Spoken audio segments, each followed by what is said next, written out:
Mamy tutaj nowego Asusa. Całkowicie nowy, prosto z X-Comu, świeżutki. I co chcemy zrobić? Chcemy zrobić wymianę, upgrade RAMu i dysku twardego. Jest to model N580G.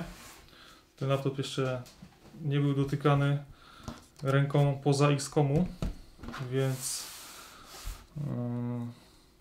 postaramy się tutaj nic nie zniszczyć i zrobić to możliwie jak najsprawniej i bezboleśnie. Także wykręcamy te oto śrubki, jest ich razem 1, 2, 3, 4, 5, 6, 7, 8, 9, 10, 11 śrubek. Wykręcamy je. Następnie spróbujemy wyciągnąć górną pokrywę z zatrzasków, które są dookoła.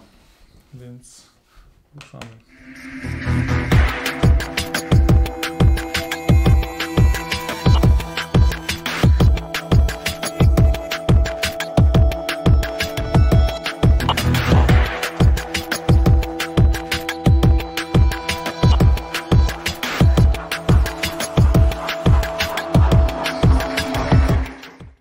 Podważając paznokciem róg, już nam wyskoczyło z kilku zawiasów i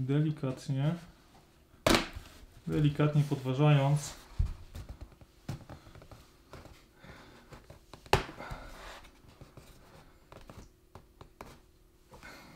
dobrze, spróbujemy z tej strony dalej.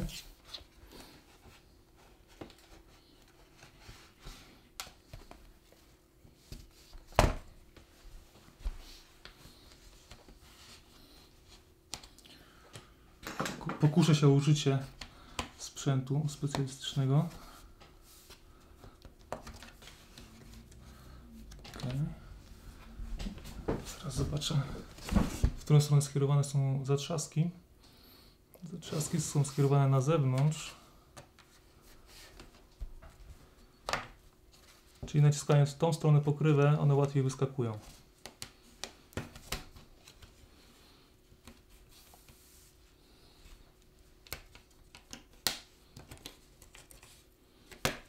Dobrze.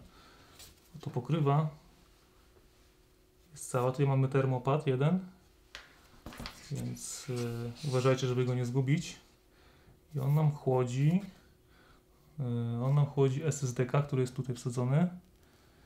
Okej, dobra.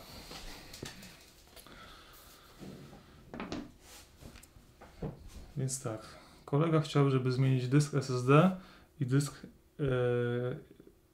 SATA, czyli dysk SSD M2 na złączu M2 i dysk HDD na złączu SATA. I co na początku zrobimy? Na początku wykręcimy baterię, odłączymy.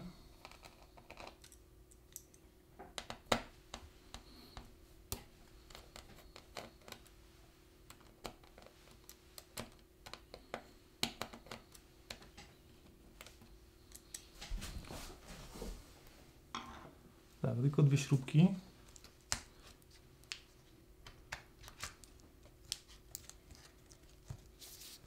I bateria wyciągnięta. Dobrze. Na początek zmienimy może dysk. Dysk na złączu M2. Tu trzeba odkleić taśmę. Zaraz zobaczę, z której strony to najlepiej zrobić. Z tej strony.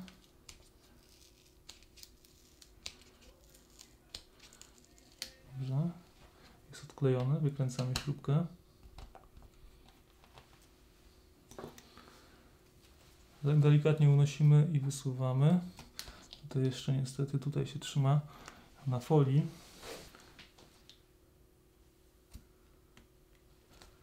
Folię najlepiej odklejemy przy pomocy pensety.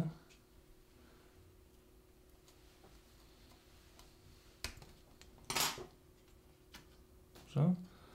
Dysk M2 wyciągnięty. Wsadzamy drugi dysk.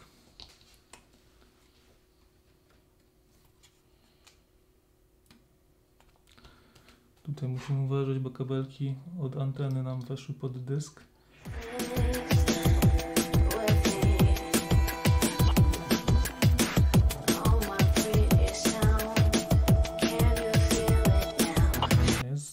Dysk na złączu M2 jest wymieniony. Teraz bierzemy się za dysk SATA. Mamy tutaj dwie śrubki.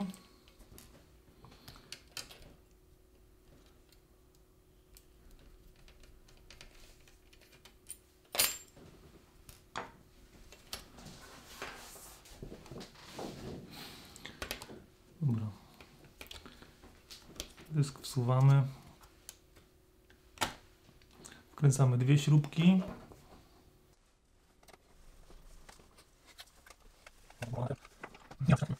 I teraz zmieniamy ramy. Jedna, druga. To jest 8 giga.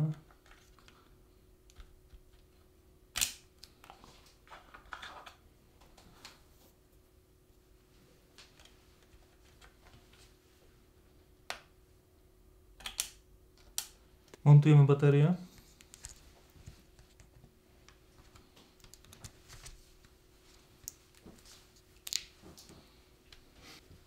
Z tej strony wsadzamy w zatrzaski, z tej strony montujemy dwie śrubki.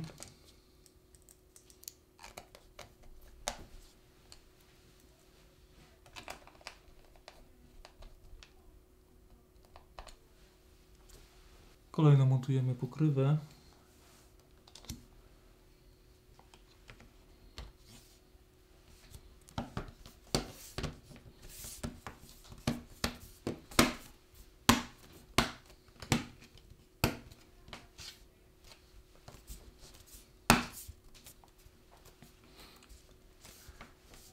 I tak, musimy zwrócić uwagę na długość śrubek z przodu.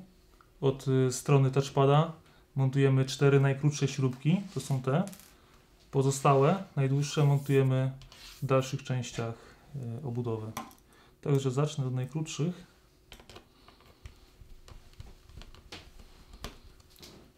Wkręcając, jeśli czujemy opór zbyt duży, musimy przestać. Wykręcić, sprawdzić, czy na pewno mamy właściwą śrubkę, aby śrubka nie wyszła na wylot z drugiej strony. Tutaj jeszcze trzeba docisnąć, aby zatrzask wszedł do końca.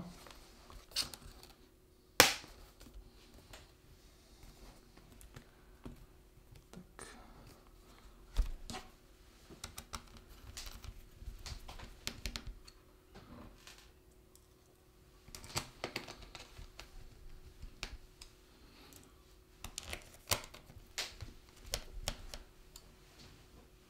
Środkowa ma po prostu cieńszy gwint niż pozostałe.